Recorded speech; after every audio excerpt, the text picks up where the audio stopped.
ഉർവശി ചേച്ചിയെ സംബന്ധിച്ചിടത്തോളം ഇനി എക്സ്പ്ലോർ ചെയ്യണം എന്ന് താല്പര്യമുള്ള എന്തെങ്കിലും ക്യാരക്ടേഴ്സ് ഉണ്ടാവുമോ? ഒത്തിരി ക്യാരക്ടേഴ്സ് ഉണ്ട്. ക്യാരക്ടേഴ്സിന് ഒരിക്കലും അവസാനം ഉണ്ടാകുന്നില്ല ഈ ലോകത്ത്. ജനിക്കുന്ന ഓരോ വ്യക്തിയും പുതുമയുള്ളവരാണ്. ഒരാളിനെ പോലെ മറ്റൊരാളില്ല. ആ മാനറിസംസ് കണ്ടെത്തി എഴുതുന്ന റൈറ്റേഴ്സ് അവര് കൂടുതലുണ്ടാകണം. നമുക്ക് കൂടുതലും ഇഷ്ടം ചേച്ചിയെ ഒരു പരിമളമായിട്ടും അല്ലെ ചേച്ചി, അതുപോലെ അച്ഛൻ്റെ അമ്മയായിട്ടും ഒക്കെ കാണാൻ അങ്ങനെ ആണ് നമുക്ക് ഇഷ്ടം. വാക്കിന് മക്കളെന്ന് വിളിച്ച് സംസാരിക്കുന്നവരാണ്. ഓ ആണോ മക്കളെ, അയ്യോ മക്കളെ വെള്ളം കുടിക്കണ മക്കളെ, ചായ വേണോ മക്കളെ, എല്ലാത്തിനും ചോദിക്കും. ഒരു വാത്സല്യമാണ്. യഥാർത്ഥ തിരുവനന്തപുരം സ്ലാങ് അതാണ്. അച്ഛൻ്റെ അമ്മയൊക്കെ അറിയാതെ ചില സംഗതികൾ വന്നു ഭവിക്കുകയായിരുന്നു ചെയ്തത്. ഗൂർഖ എന്ന് പറയുന്ന ഒരു സീനിൽ ഒരു ഗൂർഖയെ പറ്റി പരാമർശിക്കുന്നുള്ളൂ, പിന്നെ ഗൂർഖ അതിലൊരു കഥാപാത്രം. ഞാനും ആ വേൾഡ് അപ്പോഴാണ് കാണുന്നത്. ഞാൻ അങ്ങനെ ഒരു സ്ഥലത്ത് ജീവിച്ചിട്ട് പോലും ഇല്ലല്ലോ. അപ്പോൾ എനിക്ക് അറിയത്തില്ല ഈ ഒരു എന്താ പറയുക, ഒരു ഹൗസിംഗ് ബോർഡ് കോളനിയിൽ താമസിക്കുന്ന ആൾക്കാരുടെ ജീവിതം എനിക്കറിയത്തില്ല. അപ്പം ഞാൻ വിനിതേട്ടൻ്റെ കൂടെ അവിടെ ലൊക്കേഷൻ ട്രക്കിയൊക്കെ വിനിതേട്ടൻ പോകുമ്പോഴേ ഞാൻ പറഞ്ഞു ഞാനും കൂടി ഒന്ന് വന്നോട്ടെ, എനിക്കത് അറിയത്തില്ല ഇവിടെ എങ്ങനെയാണ് ആൾക്കാർ ജീവിക്കുന്നത്. ക്യാമറ സ്റ്റാർട്ട് പറയുന്നതിനും കട്ട് പറയുന്നതിനും ഇടയ്ക്കുള്ള ആ സമയത്ത് ആ ക്യാരക്ടർ ആവുന്നത് എങ്ങനെയെന്നുള്ളതിനെ കുറിച്ച് എനിക്കൊരു വ്യക്തതയില്ല. ഇനി നമ്മളങ്ങ് ചെയ്യുന്നു, അത്രയേ ഉള്ളൂ. അത് ഓപ്പോസിറ്റ് നിൽക്കുന്ന ആ ഡയറക്ടർ എന്നെ വിശ്വസിച്ചു, ഞാൻ പെർഫോം ചെയ്യുന്നു, അത്രയേ ഉള്ളൂ.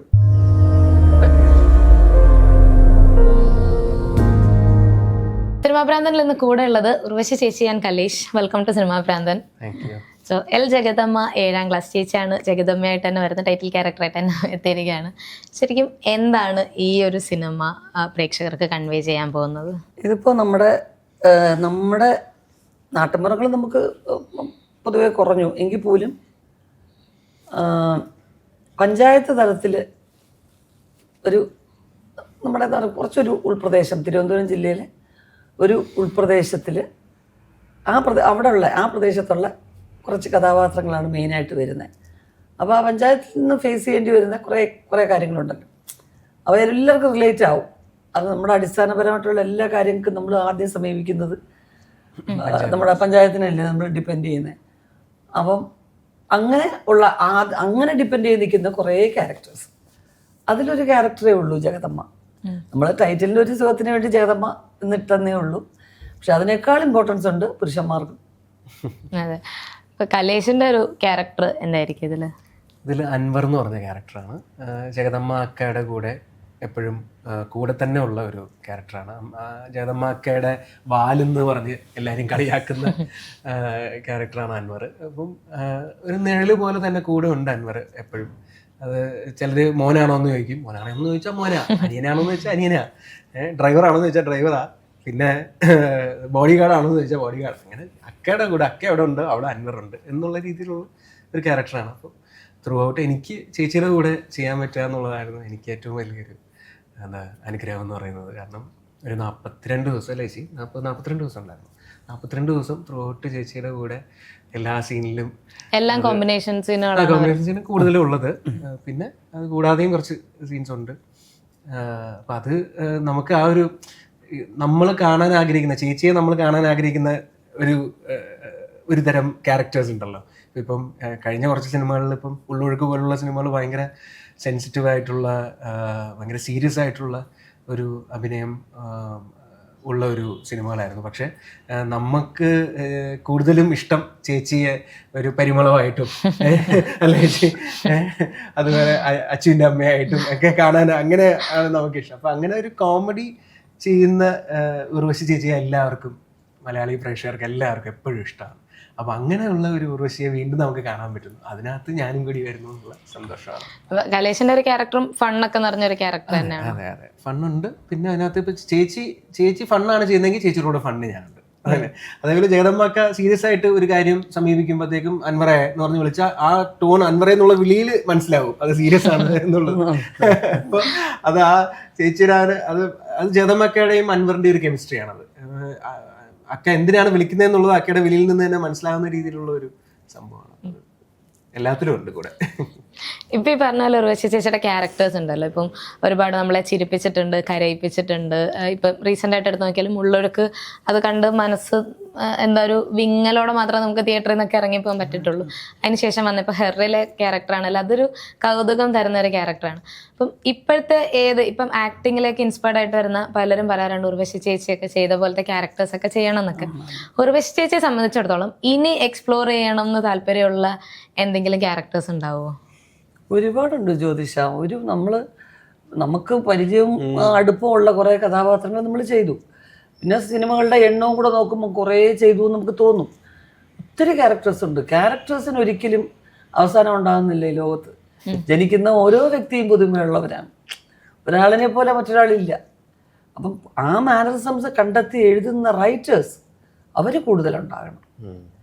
തീർച്ചയായിട്ടും മെയിൽ ക്യാരക്ടേഴ്സിനെ ഒരു വാർത്തെടുക്കുന്നത് പോലെ തന്നെ എൻ്റെ ഫീമെയിൽ ക്യാരക്ടർ ഇങ്ങനെ ആയിരിക്കണം എന്ന് വ്യക്തതയുള്ള റൈറ്റേഴ്സും ഡയറക്ടേഴ്സും കൂടുതലുണ്ടാവണം. അപ്പോൾ തീർച്ചയായിട്ടും എല്ലാ ആർട്ടിസ്റ്റിനും ഇപ്പം നിൽക്കുന്ന എല്ലാം ടാലൻറ്റഡ് ആയിട്ടുള്ള ആർട്ടിസ്റ്റുകളാണുള്ളത്. അവർക്കൊക്കെ നല്ല നല്ല റോൾസ് കിട്ടണമെന്ന് ആഗ്രഹം ഉണ്ടാകത്തില്ലേ? ഉറപ്പായിട്ടും. അപ്പം ഇതിൽ ഡിറക്ഷൻ സൈഡിലോട്ട് വരുമ്പം ഹസ്ബൻഡ് ഡയറക്റ്റ് ചെയ്ത്, അപ്പം അതെങ്ങനെ ഉണ്ടായിരുന്നു? Acting like wife and husband acting and ഡയറക്ടറായിട്ട് വരുമ്പോൾ ഉള്ള ആ ഒരു കോമ്പിനേഷൻ എങ്ങനെയായിരുന്നു സെറ്റിൽ? ഇല്ല, ഞങ്ങൾ എല്ലാ ചർച്ചകളും ഞങ്ങളുടെ സിനിമയായിട്ട് ബന്ധപ്പെട്ടതല്ലേ. അപ്പോൾ ഇത് കുറച്ച് വർഷങ്ങളായിട്ട് ഞങ്ങൾക്ക് പ്രൊഡക്ഷൻ തുടങ്ങണം. കാരണം ഞങ്ങൾക്ക് ഇത് അറിയാവുന്ന മേഖല ഇതേ ഉള്ളൂ. അപ്പം നമ്മളൊരു ഗ്യാപ്പ് എടുക്കണം, അല്ലെങ്കിൽ കുറച്ച് അങ്ങനെ അങ്ങോട്ട് തിരക്കിലേക്ക് പോകണ്ടെന്ന് തീരുമാനിക്കുമ്പോൾ നമുക്കൊരു ഓപ്ഷൻ ഇതേ ഉള്ളൂ. നമ്മുടെ പ്രൊഫഷനും കൂടിയാണിത്. അപ്പോൾ അങ്ങനെ തീരുമാനിച്ച് വെച്ച് പല പല കഥകളും ചർച്ച ചെയ്യും. അതൊക്കെ ചർച്ചയിൽ വന്നതാണ്. അപ്പം അങ്ങനെ ഇതിനകത്തുള്ളപ്പോൾ ജഗതമേലുള്ള എല്ലാ ക്യാരക്ടേഴ്സും അങ്ങനെ ആ ചർച്ചയിൽ കൂടെ വന്ന് ഇപ്പോൾ ആനുകാലികമായിട്ട് ഇപ്പോഴത്തെ ഒരു സിറ്റുവേഷനിൽ അത് എങ്ങനെ വേണം എന്ന് വിചാരിച്ച് ചെയ്തതാണ്. അപ്പോൾ അതിനകത്തുള്ള സംഭവങ്ങൾക്ക് മാറ്റം ഉണ്ടാവും. അപ്പോൾ അത് നടപ്പിലാക്കി എന്നുള്ള അല്ലാതെ ഒരു ഷൂട്ടിംഗ് അറ്റ്മോസ്ഫിയറിലോട്ട് നമുക്ക് അങ്ങനെ ഒരു ഫീൽ ചെയ്തില്ല. പിന്നെ നമുക്കെന്താ അറിയോ, എനിക്കും അതുപോലെ ഡയറക്ടർക്കും ഉള്ള ഒരു ത്രില്ലെന്ന് പറയുന്നത്, ഇപ്പോൾ അൻവറിനെ കുറിച്ച് ഞങ്ങൾ പറഞ്ഞ് അൻവറും ജഗതമ്മയും ഒപ്പം വളർന്നതാണോ എന്ന് ചോദിച്ചാൽ അതാണ്. അങ്ങനെ അൻവർ ജനിച്ചാലും പോലും ജഗതമ്മയ്ക്ക് അറിയാം. അപ്പോൾ അത്രയും ഒരു ആത്മബന്ധമുള്ളൊരു ക്യാരക്ടറാണ്. വളരെ അപൂർവമായിട്ട് മാത്രമേ നമുക്ക് അങ്ങനെ ചില ബന്ധങ്ങൾ കാണാൻ പറ്റുള്ളൂ. അപ്പോൾ ആ അൻവറിനെ നമ്മൾ നേരിട്ട് ജീവനോടെ നമ്മൾ ലൊക്കേഷനിൽ കാണുകയാണ്. ഞങ്ങൾ കുറേ നാളായിട്ട് സംസാരിച്ചുകൊണ്ടിരുന്ന ഒരു അൻവർ നേരിട്ട് കാണുമ്പോൾ ഒരു ത്രില്ലുണ്ടല്ലോ, അപ്പോൾ ഇതായിരുന്നു നമ്മൾ സംസാരിച്ചുകൊണ്ടിരുന്ന ഒരു അൻവർ എന്ന് തോന്നും. അതുപോലെ അതിനകത്തുള്ള ഓരോ കഥാപാത്രം ഇങ്ങനെ ആയിരിക്കണം, ഇയാൾ ഇങ്ങനെ സംസാരിക്കുന്ന ഒരാളായിരിക്കണം എന്നുള്ളതായിരുന്നു. അപ്പോൾ അത് പെർഫോം ചെയ്യുന്ന ഒരു ആർട്ടിസ്റ്റ് എല്ലാവരും നന്നായിട്ട് പെർഫോം ചെയ്തു. ഒരുപാട് ആർട്ടിസ്റ്റ് ഉണ്ട്. കാരണം ഒരു അന്തരീക്ഷം, ഒരു പഞ്ചായത്തിൻ്റെ പ്രദേശത്ത് നമ്മൾ കാണുന്ന ഒരു കഥയും സിനിമയെന്ന് പറയുമ്പോൾ കുറേ കഥാപാത്രങ്ങളുണ്ട്, ഒത്തിരി പേരുണ്ട്. ഇപ്പൊ കലേഷിന് എങ്ങനെ ഉണ്ടായിരുന്നു സെറ്റിൽ വന്നപ്പോഴും ഈ ഒരു കഥാപാത്രം കേട്ടപ്പോഴും അത് പെർഫോം ചെയ്യുന്നതും ആ ഒരു വ്യത്യാസം ഉണ്ടല്ലോ, അതെങ്ങനെയാണ്? ഇപ്പം ഞാൻ ചെയ്തിട്ടുള്ള കഥാപാത്രങ്ങൾ കൂടുതലും ആളുകൾ അറിയാവുന്നത് ഇപ്പൊ സെൽവ എന്ന് പറയുന്ന ഹൃദയത്തില്, അല്ലെങ്കിൽ വർഷങ്ങൾക്ക് ശേഷത്തിലെ ഇന്ദ്രധനുഷ്, അങ്ങനത്തെ കുറച്ച് നേരിൽ ചെയ്ത കഥാപാത്രം. അപ്പൊ അങ്ങനെ എന്നെ അറിയാവുന്ന കഥാപാത്രങ്ങളിൽ നിന്നെല്ലാം ഭയങ്കര വ്യത്യസ്തമായ ഒരു റോളായിരുന്നു അൻവർ. എന്നെ വിളിക്കുന്ന ആക്ച്വലി ആദ്യം ഷാഫി ചെമ്മാട്, ഇതിൻ്റെ പ്രൊഡക്ഷൻ കൺട്രോളർ ഷാഫിക്കാണ് വിളിക്കുന്നത്. ഇതുപോലൊരു സംഭവം ഉണ്ട്, അപ്പോൾ ഉർവശി ചേച്ചിയാണ് ചെയ്യുന്നത്, ഒന്ന് വന്ന് ചേച്ചിയെ കാണാം. അപ്പോൾ ഞാൻ ചേച്ചിയെ കണ്ടപ്പോൾ തന്നെ ഞങ്ങൾ സെറ്റായി. ഞങ്ങൾ സംസാരിച്ച്, ചേച്ചിയും ശിവേട്ടനും ഞാനും ഒക്കെ സംസാരിച്ച് കഴിഞ്ഞപ്പോൾ തന്നെ ഇങ്ങനൊരു കഥാപാത്രമാണ് മോനെ. അപ്പോൾ എന്നോട് ആദ്യം ചോദിച്ചത് തിരുവനന്തപുരം ഭാഷയാണ് സംസാരിക്കേണ്ടത്, കാരണം തിരുവനന്തപുരത്ത് നടക്കുന്ന ഒരു കഥയാണ്. അപ്പോൾ ചേച്ചിക്ക് അത് പിന്നെ ചേച്ചി എല്ലാ സ്ലാങ്ങും നന്നായിട്ട് ചെയ്യുന്നത് കൊണ്ട്, കൈകാര്യം ചെയ്യുന്നതുകൊണ്ട് അപ്പോൾ എനിക്കത് ചെയ്യാൻ പറ്റുമോ, കാരണം ചേച്ചിയുടെ കൂടെ ത്രൂ ഔട്ടുള്ളത്. അപ്പോൾ ഞാൻ പറഞ്ഞു ഞാൻ ശ്രമിക്കാം, എനിക്ക് ചെയ്യണമെന്ന് ആഗ്രഹമുണ്ട്. പല സ്ലാങ്ങുകളും നമ്മൾക്ക് അങ്ങനെ ഒരു കഥാപാത്രം ഒരു അവസരമാണല്ലോ, അത് നമ്മൾ ചാലഞ്ചായിട്ട് എടുക്കുകയാണെങ്കിൽ ചാലഞ്ച്, അല്ലെങ്കിൽ അതൊരു ഓപ്പർച്യൂണിറ്റി ആയിട്ട് എടുക്കാം. അപ്പോൾ ഇപ്പം തന്നെ നമ്മുടെ തുടക്കത്തിൽ തന്നെ ഇങ്ങനെ ഒരു സ്ലാങ് പിടിച്ച് ഒരു ക്യാരക്ടർ ചെയ്യാൻ പറ്റുക എന്ന് പറയുന്നത് ഒരു ഭാഗ്യമാണ്, ഒരു അവസരമാണ്. അപ്പം ഞാൻ ചേച്ചിയോട് ചോദിച്ചു, ചേച്ചി ഇത് എനിക്ക് ചെയ്യണമെന്നുണ്ട്. ഒന്നുമില്ല മക്കളെ, ഞാൻ പറഞ്ഞുതരാം.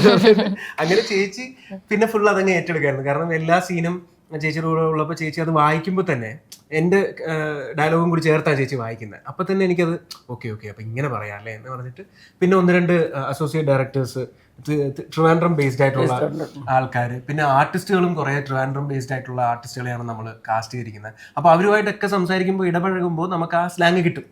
നമ്മൾ അങ്ങനെ ഒരു ഒബ്സർവിങ് ആണല്ലോ നമ്മൾ മെയിനായിട്ട്. പിന്നെ ഡബ്ബിങ് ആർട്ടിസ്റ്റായിട്ടൊക്കെ ഇരുന്നത് കൊണ്ട് അത്യാവശ്യം സ്ലാങ് നമ്മൾ കുറച്ച് കേട്ട് കഴിഞ്ഞാൽ തന്നെ നമുക്ക് പെട്ടെന്ന് ക്യാച്ച് ചെയ്യാൻ പറ്റുന്നതുകൊണ്ട് അതങ്ങനെ ചെയ്യാൻ പറ്റുക. അപ്പൊ ചേച്ചീനെ ഫോളോ ചെയ്ത് ഞാൻ ആ ക്യാരക്ടറിനെ പിടിച്ചല്ലേ. ചേച്ചി എനിക്കൊന്ന് ആദ്യമായിട്ടല്ലേ ഒരു ഫുൾ സ്ട്രെച്ച് ട്രിവാൻഡ്രം സ്ലാങ്ങില് സിനിമ ചെയ്യുന്നത്? ആദ്യമായിട്ടാണ്. എത്രയും സിനിമകൾ ചെയ്തിട്ടും എനിക്ക് അങ്ങനെ ഒരു സ്ലാങ് പറ്റിയിട്ടില്ല. നമ്മൾ വടക്കൻ കേരളത്തിലും ഒക്കെ ചെയ്തിട്ടുണ്ട്. കൂടുതലും നാച്ചുറൽ ക്യാരക്ടേഴ്സിന് മധ്യ കേരളം അതും ചെയ്തിട്ടുണ്ട്. അതായത് കൊല്ലം മുതൽ നമുക്ക് കുട്ടനാട് വരെയുള്ള ആ ഒരു മധ്യ കേരളത്തിലെ സ്ലാങ് കൂടുതലായിട്ട് യൂസ് ചെയ്തിട്ടുണ്ട്. പക്ഷെ ഇതെന്റെ ബാല്യമൊക്കെ ട്രിവാൻഡ്രത്തായിരുന്നു. അപ്പൊ നമ്മളിങ്ങനെ കേട്ടുമ്പോൾ നമ്മുടെ മനസ്സിൽ ചെവിയിലല്ല ഹൃദയത്തിൽ നിൽക്കുന്ന ഒരു സ്ലാങ്ങാണ്. പക്ഷെ ഒരല്പം മാറിയാൽ കളിയാക്കുന്ന പോലെ തോന്നും ഒരു സ്ലാങ്ങിനെ. പലരും ട്രോളൊക്കെ ചെയ്യുന്നുണ്ട്. അങ്ങനെ ആക്കി ഇപ്പൊ കുറേ മാറിയിട്ടുണ്ട് കേട്ടോ. എന്നാലും അങ്ങനെ ആക്കിയിട്ടുണ്ട്. അത് ഒരു സ്ലാങ്ങിനെയും കളിയാക്കുന്നത് മര്യാദയല്ല. എല്ലാത്തിനും അതിൻ്റെതായിട്ടുള്ള ഒരു ഭംഗിയുണ്ട്. ശരിക്കും ട്രിവാൻഡ്രം ഭാഷയ്ക്ക് നല്ലൊരു ലാളിത്യമുണ്ട് യഥാർത്ഥത്തിൽ സംസാരിച്ച. കാരണം വാക്കിന് മക്കളെന്ന് വിളിച്ച് സംസാരിക്കുന്നവരാണ് ട്രിവാൻഡ്രം. ഓ ആണോ മക്കളെ, അയ്യോ മക്കളെ വെള്ളം കുടിക്കണ മക്കളെ, ചായ വേണോ മക്കളെ, എല്ലാത്തിനും ചോദിക്കും. യഥാർത്ഥ തിരുവനന്തപുരം സ്ലാങ് അതാണ്. അപ്പൊ അങ്ങനെ നല്ലോണം യൂസ് ചെയ്യണമെന്നുണ്ടായിരുന്നു. അതിപ്പോ ഒരു പടം മുഴുവൻ എല്ലാവരും കൂടെ ആയപ്പോ അത് കുറെ കഴിഞ്ഞപ്പോ എല്ലാവരും ആ സ്ലാങ്ങിലായിരുന്നു. നീ ഇവിടെ വെഞ്ഞാറമൂട് തന്നെ ഉള്ളതാണേ. കൊറേ 40 ദിവസത്തോളം സെറ്റിൽ നമ്മളിങ്ങനെ പറഞ്ഞു നമ്മൾ അറിയാതെ അതിലോട്ട് ആയിപ്പോവും. ആ തന്നെ എന്നൊക്കെ ഇങ്ങനെ അങ്ങനെ ചോദിക്കുമ്പോ അങ്ങനെ അങ്ങ് ആയിപ്പോവും. സെറ്റിലുള്ള എല്ലാവരും തിരുവനന്തപുരം ഭാഷ സംസാരിക്കുന്ന ആളാണ്. പിന്നെ നമുക്ക് കൂടുതൽ ഇതാവുന്ന വെച്ചാൽ പിന്നെ ഇപ്പോൾ രജപുത്രയുടെ ലൈറ്റ് ഓഫീസേഴ്സാണ്. അപ്പം അവരാണ് ലൈറ്റ് ഓഫീസേഴ്സാണ് എപ്പോഴും ആക്റ്റീവായിട്ട് സജീവമാവുന്നത്. എവിടെ നോക്കിയാലും നിറഞ്ഞു നിൽക്കുന്ന അവരാണല്ലോ. അവരെല്ലാവരും 99% ട്രിവാൻഡ്രം ബേസ്ഡാണ്. അപ്പൊ എളുപ്പമായി സംഗതി. ഭയങ്കര അതൊരു ഫസ്റ്റ് എക്സ്പീരിയൻസ് ആണ് എനിക്ക് സിനിമയിൽ. ഞാൻ കുറെ നാള് ട്രിവാൻഡ്രം നിന്നത്. അപ്പൊ എനിക്കത് റിലേറ്റ് ചെയ്യാനായിട്ട് പറ്റും. എന്നെ കുറെ പേര് കളിയാക്കുമായിരുന്നു ട്രിവാൻഡ്രം സ്ലാങ് ഇടയ്ക്ക് കയറി വന്നാലേ. അതിനുള്ളൊരു മറുപടി ആയിട്ടുണ്ട്. ഇപ്പൊ ചേച്ചി ഇപ്പം ഇത്രയും സിനിമകളും റീസെന്റ് ആയിട്ട് എല്ലാ ഇന്റർവ്യൂലും പറയുന്നുണ്ട് 700ഓളം സിനിമകളാണ് ഇപ്പൊ ചെയ്തിട്ടുള്ളത്. അപ്പം ഓരോ തവണ ഈ ഓരോ ക്യാരക്ടേഴ്സ്, ഇപ്പൊ 700 സിനിമകൾ എന്ന് പറയുമ്പോൾ 700 ക്യാരക്ടേഴ്സ് ചെയ്തു. ഇനിയും അടുത്ത പുതിയ ഓരോ ക്യാരക്ടേഴ്സ് വരുമ്പം ഈ ക്യാരക്ടർ കേട്ട് വരുമ്പം അതിൽ എപ്പോഴും ഒരു ഫ്രഷ്നെസ് കൊണ്ടുവരണമല്ലോ. ആ ഫ്രഷ്നെസ് ആസ് ആൻ ആർട്ടിസ്റ്റ് ചേച്ചി എങ്ങനെയാണ് കൊണ്ടുവരുന്നത്? നമ്മൾ സ്ഥിരം വർക്ക് ചെയ്യുന്ന ഡയറക്ടേഴ്സിൻ്റെ സിനിമകളിൽ അഭിനയിക്കുമ്പം അതിനകത്ത് അവർക്ക് കുറച്ച് റിസ്ക് കൂടും. പക്ഷേ അതുപോലല്ല കേട്ടോ, ആ ക്യാരക്ടർ പോലല്ല, അതാ ഇങ്ങനെയാണ് ചെയ്യേണ്ടത് എന്ന് അവർ കൂടുതലും പറഞ്ഞു തരേണ്ടി വരും. ഇതിപ്പോൾ ഞാൻ ഓരോ ഡയറക്ടറും പുതിയ ആൾക്കാരുമായിട്ടല്ലേ വർക്ക് ചെയ്യുന്നത്. അപ്പോൾ അവർ അത് കൺസീവ് ചെയ്യുന്ന രീതിയിൽ തന്നെ ഒരു പുതുമ ഉണ്ടാവും. അവരുടെ മേക്കിങ്, അവർ പറഞ്ഞു തരുന്ന രീതി, അവർ സെലക്ട് ചെയ്തിരിക്കുന്ന ആർട്ടിസ്റ്റ് കോമ്പിനേഷൻ, അതിൽ തന്നെ ഒരു പുതുമ ഉണ്ടാവും. അപ്പോൾ ഞാൻ ഇടയ്ക്ക് ഒരു സിനിമ ചെയ്തു, എൻ്റെ ടൈറ്റിൽ ഇനിയും ഇട്ടിട്ടില്ല. ഭാവനയും ഞാനും പിന്നെ എല്ലാവരും കൂടി ആയിട്ടൊരു കോമ്പിനേഷൻ ചെയ്തു, പ്രിയ വാര്യർ, അങ്ങനെ കുറേ പേര്. അപ്പോൾ അതിനകത്ത് നോക്കിയപ്പം എൻറ്റയർലി ഡിഫറെൻ്റ് ആയിട്ട് തോന്നി. കാര്യം പുതിയ ഡയറക്ടറാണ്. അപ്പോൾ അവർ കൺസീവ് ചെയ്യുന്ന സീൻ കൺസീവ് ചെയ്യുന്ന രീതിയെ വേറെയാണ്. അങ്ങനെയാണ് ഏറ്റവും കൂടുതൽ പുതുമ നോക്കുന്നത്. പിന്നെ നമ്മൾ പിന്നെ ക്യാരക്ടർ പറഞ്ഞ് ഡിസ്കസ് ചെയ്യുമ്പോൾ തന്നെ ഇന്ന മാനറിസംസും ഇന്ന രീതിയും വേണമെന്നുണ്ടോ, അങ്ങനെ എന്തെങ്കിലും ഒന്ന് മെയിൻറ്റെയിൻ ചെയ്യട്ടെ എന്ന് ചോദിക്കും. അച്ചുവിൻ്റെ അമ്മയൊക്കെ അറിയാതെ ചില സംഗതികൾ വന്നു ഭവിക്കുകയായിരുന്നു ചെയ്തു. കൂർക്ക എന്ന് പറയുന്ന ഒരു സീനിൽ ഒരു കൂർക്കയെ പറ്റി പരാമർശിക്കുന്നുള്ളൂ. പിന്നെ കൂർക്ക അതിലൊരു കഥാപാത്രം. ഇംഗ്ലീഷ് എന്ന് പറയുന്നത് ഒരു ചെറിയ സംഗതിയായിട്ട് വന്നു, പക്ഷെ അതൊരു സംഭവമായി. അതൊക്കെ അങ്ങനെ ചിലത് നമുക്ക് വീണ് കിട്ടും. അങ്ങനെയാണ്, അതാണ് ഒരു പുതുമ വരുന്നതെന്ന് പറയുന്നത്. അപ്പൊ എല്ലാ ആർട്ടിസ്റ്റും അങ്ങനെ തന്നെ ആയിരിക്കും. അത് നമുക്ക് പ്ലാൻ ചെയ്യാൻ പറ്റില്ല. ഇല്ല, ഒരിക്കലും നമുക്ക് അത് നമ്മൾ ആ സ്പോട്ടിൽ വന്നു കഴിയുമ്പം ആ ഡയറക്ടറുടെ മനസ്സിലുള്ള സിനിമ അങ്ങനെ വരുന്നതാണ്. കല്ലേഷിന് എങ്ങനെയായിരിക്കും ഒരു ക്യാരക്ടർ കിട്ടിക്കഴിയുമ്പോഴത്തേക്കിന് ആ ഒരു ക്യാരക്ടറിന് ഫ്രഷ്നെസ് കൊണ്ടുവരാൻ നോക്കുന്നത്? ഇല്ല, ഞാനും ഈ പറഞ്ഞ പോലെ തന്നെ ഡയറക്ടർ നമുക്കത് പറഞ്ഞു തരുമ്പോൾ അവർ ഭയങ്കര സത്യത്തിൽ നമ്മളപ്പോഴാണ് ആ കഥാപാത്രത്തിനെ അറിയുന്നത്. ഇപ്പോൾ ചേച്ചി പറഞ്ഞ പോലെ ആ ഡയറക്ടറും ആ റൈറ്ററും വർഷങ്ങളോളം ഈ കഥാപാത്രത്തിൻ്റെ കൂടെ ജീവിച്ചിട്ടുണ്ട്. അപ്പം നമ്മൾ ചെയ്യേണ്ടത് ഒന്ന് മാത്രമാണ്, നമ്മൾ അവരോട് ചോദിച്ചുകൊണ്ടേയിരിക്കുക ഈ കഥാപാത്രത്തെക്കുറിച്ച്, ഇയാൾ എങ്ങനെയായിരിക്കും. ഇപ്പം ഞാൻ ഒരു എക്സാമ്പിൾ പറയുകയാണെങ്കിൽ ഹൃദയത്തിൽ സെൽവ ക്യാരക്ടർ പെട്ടെന്നാണ് ആ സിനിമയിൽ കഥയിൽ ഒരു മണിക്കൂർ കഴിയുമ്പോഴാണ് സെൽവയെ ഇൻട്രൊഡ്യൂസ് ചെയ്യുന്നത്. അതുവരെ സെൽവ പല സ്ഥലങ്ങളിലും ഉണ്ടായിരുന്നു. പക്ഷേ ആ ഇൻട്രൊഡ്യൂസ് ചെയ്തതിന് ശേഷം പെട്ടെന്ന് സെൽവയുടെ വേൾഡിലേക്ക് അരുണും, അതായത് പ്രണവിൻ്റെ ക്യാരക്ടറും എല്ലാവരും വരികയാണ്. അപ്പം പിന്നീട് നമ്മൾ ആ വേൾഡിനകത്ത് കയറിപ്പോയി. അപ്പം ഞാനും ആ വേൾഡ് അപ്പോഴാണ് കാണുന്നത്.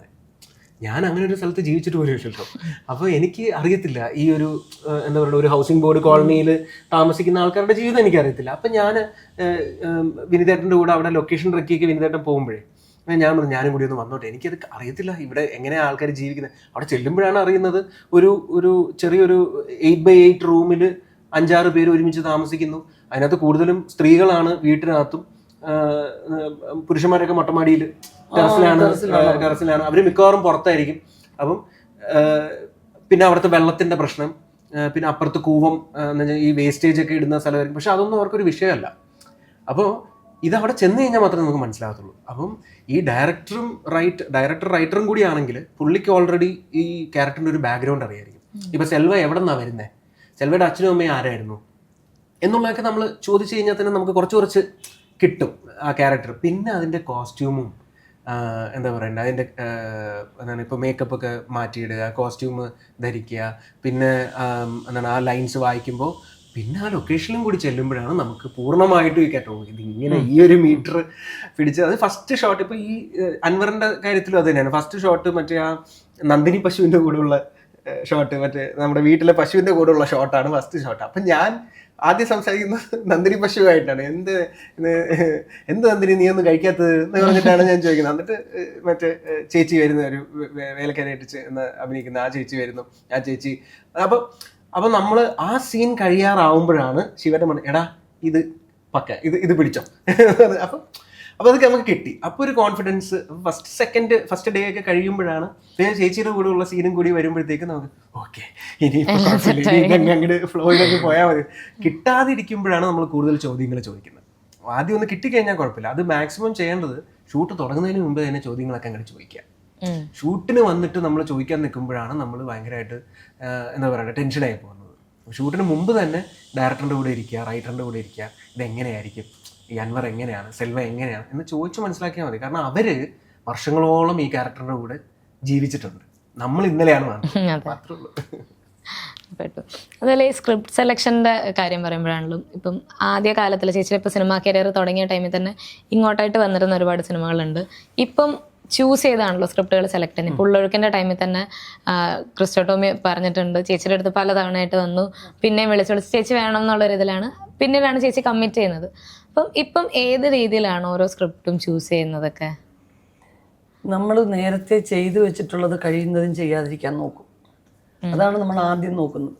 കുറച്ച് കൂടുതൽ സിനിമകളാവുമ്പം നമ്മുടെ മനസ്സിൽ വെച്ചാൽ നമ്മൾ ഇത് അങ്ങനെയാണ് ഞാൻ ഓരോ സമയത്തും മലയാളത്തിൽ എത്തിയിട്ട് ഗ്യാപ്പിൽ പോകുന്നത്.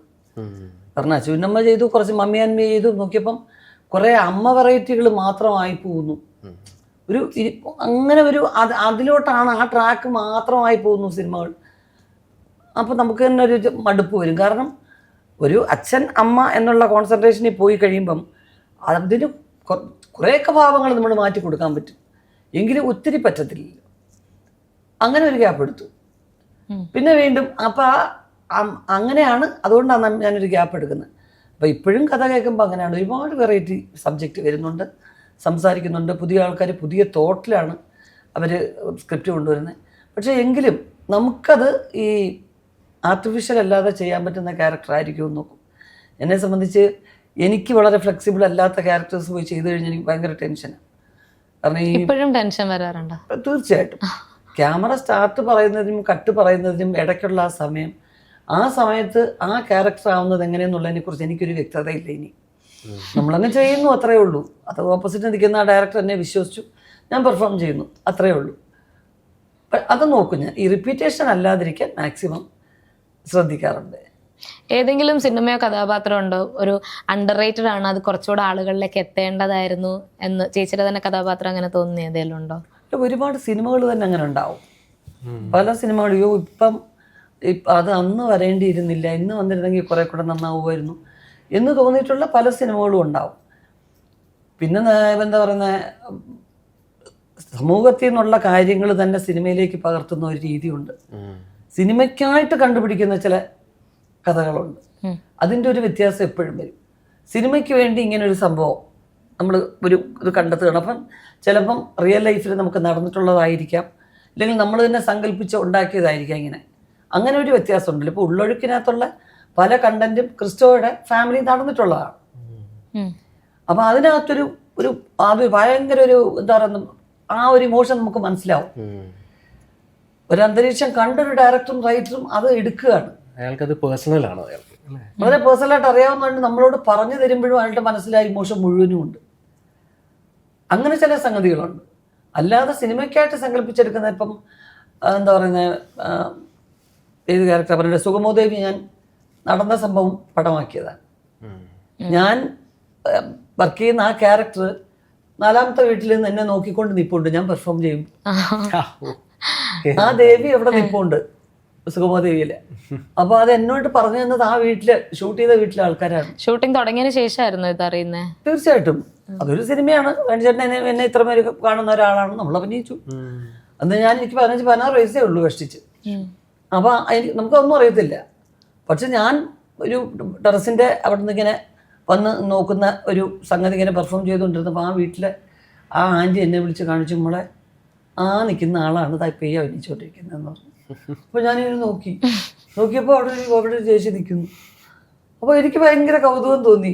പിന്നുള്ള സംശയം, എന്നെപ്പോലെ അല്ലല്ലോ അവരിയ്ക്കുന്നത്, അവർക്കും എനിക്ക് എന്ത് സാമ്യമുള്ളത്. പക്ഷെ പെർഫോം ചെയ്ത് വന്നപ്പോൾ അവർ പറയുന്നത് ഇത് തന്നെയായിരുന്നു. അത് നമുക്കറിയില്ല. അത് ആ ഡയറക്ടറിനോട് കൺസീവ് ചെയ്ത രീതി. തർക്കുത്തരേ പറയും, പരത്തിൻ്റെ മണ്ടക്കേ കയറി ഇരിക്കത്തുള്ളൂ. ഇങ്ങനത്തെ ഒരു റോളാണ് നമ്മൾ പെർഫോം ചെയ്തപ്പോൾ. അങ്ങനെ ഒരു പടം ചെയ്തു. ഇപ്പോൾ ജെ ബേബി, അതിൻ്റെ ലൊക്കേഷനിൽ ചെന്നു. ആ ഒറിജിനൽ ലൊക്കേഷൻസ് ആണ് ഷൂട്ട് ചെയ്യുന്നതെന്ന് എനിക്കറിയത്തില്ല. എല്ലാം ഈ പറഞ്ഞതുപോലെ ഒരു ചെറിയ വീടുകളാണ് ചെന്നൈയിലെ. അപ്പോൾ അവിടെ 8 വർഷത്തിന് മുമ്പ് ജീവിച്ചിരുന്ന സ്ത്രീയാണെന്ന് എനിക്കറിയില്ല. അപ്പോൾ അവിടെ പരിചയമുള്ള പലരും ഓടി വന്ന് കൈ പിടിക്കുക, ചിലർ കരയുക. അവരുടെ മക്കള് ബന്ധുക്കളൊക്കെ എന്നെ കരയാണ്. ഇത് തന്നെയായിരുന്നു ഞങ്ങളുടെ ബേബിയമ്മ. അപ്പോൾ അത് വലിയൊരു എക്സൈറ്റ്മെന്റ് ആയിരുന്നു എനിക്ക്. ഞാൻ കണ്ടിട്ടേ ഇല്ല ആ സ്ത്രീയെ. അങ്ങനെയൊക്കെയുള്ള റോള് ഞാൻ ചെയ്തിട്ടുണ്ട്. ലാൽസലാം ചെയ്യുമ്പോൾ ആ അമ്മ എൻ്റെ തൊട്ടടുത്ത് ഇരിപ്പുണ്ട്. അവരുടെ കയ്യിൽ നിന്ന് അപ്പം മുട്ടക്കറിയൊക്കെ വാങ്ങിച്ച് കഴിച്ചിട്ടാണ് ഞാൻ പോകുന്നത്. അപ്പോൾ ആ അമ്മ ഇത്രയേ ഉള്ളൂ. അപ്പോൾ എൻ്റെ അടുത്ത് പറയുന്നു, ഇത്രയും പൊക്കമൊക്കെ എനിക്ക് ഉണ്ടായിരുന്നു, എൻ്റെ ഇവിടം വരേ ഉള്ളൂ. അപ്പോൾ അങ്ങനെയൊക്കെയുള്ളൊരു ഭാഗ്യം ഉണ്ടായിട്ടുണ്ട്. ജീവിച്ചിരിക്കുന്നവരുടെ ക്യാരക്ടേഴ്സും അങ്ങനെയുള്ള കുറേ അതിൻ്റെയൊക്കെ ഒരു ത്രില്ലുണ്ട് എനിക്കെപ്പോഴും. എങ്കിലും ഞാൻ നോക്കും കേട്ടോ. എങ്കിലും അതുപോലെ എൻ്റെ കോമ്പിനേഷൻസ്, പുതിയ കോമ്പിനേഷൻസ് അഭിനയിക്കാൻ എനിക്ക് വലിയ ഇഷ്ടമാണ്. പുതിയ ആർട്ടിസ്റ്റ് ഇപ്പം കലേഷിനോട് അപ്പം എനിക്ക് വേറൊരു കലേഷിൻ്റെ ഒരു ആർട്ടിസ്റ്റ്, നല്ലോണം അഭിനയത്തിൽ പാഷനുള്ള ഒരു ആക്ടറോട് അഭിനയിക്കുമ്പോൾ വേറൊരു രീതിയിലുള്ള എക്സ്പീരിയൻസ് ആണ് എനിക്ക്. മനസ്സിലായില്ലേ? അതെല്ലാം അതുകൊണ്ടാണ് നമ്മുടെ കൂടെ നിൽക്കുന്നവർ എനർജി ഒക്കെ നമ്മളെ ഇൻഫ്ലുവൻസ് ചെയ്യും. അതൊരു ഗിവ് ആൻഡ് ടേക്ക് ആണല്ലോ.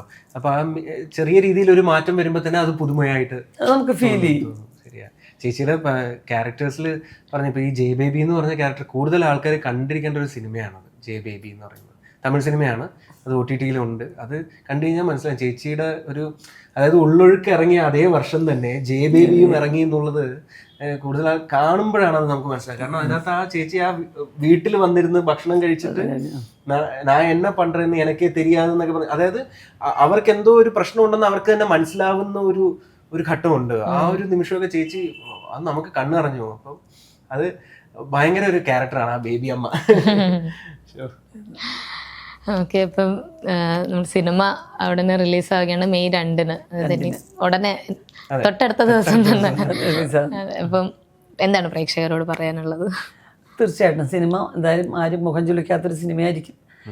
കുടുംബചിത്രം എന്നപ്പം ഹസ്ബൻഡ് ഡയറക്റ്റ് ചെയ്യുന്നു എന്നുള്ളതുകൊണ്ട് എല്ലാവരും കുടുംബചിത്രം എന്ന് പറഞ്ഞു. ഞങ്ങളെടുത്തത് കുടുംബമായിട്ട് എല്ലാവരും വന്ന് കാണാൻ വേണ്ടിയിട്ടൊരു സിനിമയാണ് ചെയ്തിരിക്കുന്നത്. തീർച്ചയായിട്ടും ആർക്കും നിരാശ ഉണ്ടാകാത്തൊരു സിനിമ ആയിരിക്കും എന്ന് വിശ്വസിക്കുന്നു. തിയേറ്ററിൽ തന്നെ പോയി കാണണം എന്നാണ് പറയാനുള്ളത്. പിന്നെ നമ്മൾ ഇന്ന് കുറേ പല സിനിമകളും നമ്മൾ കാണുന്ന മിക്ക സിനിമകളും UA rating, UA 16+, A rating അങ്ങനെയൊക്കെ വരുന്ന കുറേ സിനിമകൾ നമ്മൾ കാണുന്നു. അപ്പോൾ അതിൽ കൂടുതലും യൂത്ത് ഓഡിയൻസ് ആണ് കയറുന്നത്. ഇത് ശരിക്കും ഫാമിലി ആയിട്ട് കാണേണ്ട സിനിമ. ഒരു ക്ലീൻ യു സർട്ടിഫിക്കറ്റ് ഉള്ള ഒരു സിനിമ, ഫാമിലി ആയിട്ട് കണ്ട് ചിരിച്ച് ചെറുതായിട്ടൊന്ന് ചിന്തിപ്പിക്കുന്ന പോലത്തെ കുറച്ച് കാര്യങ്ങളും അവസാനം പറയുന്നുണ്ട്.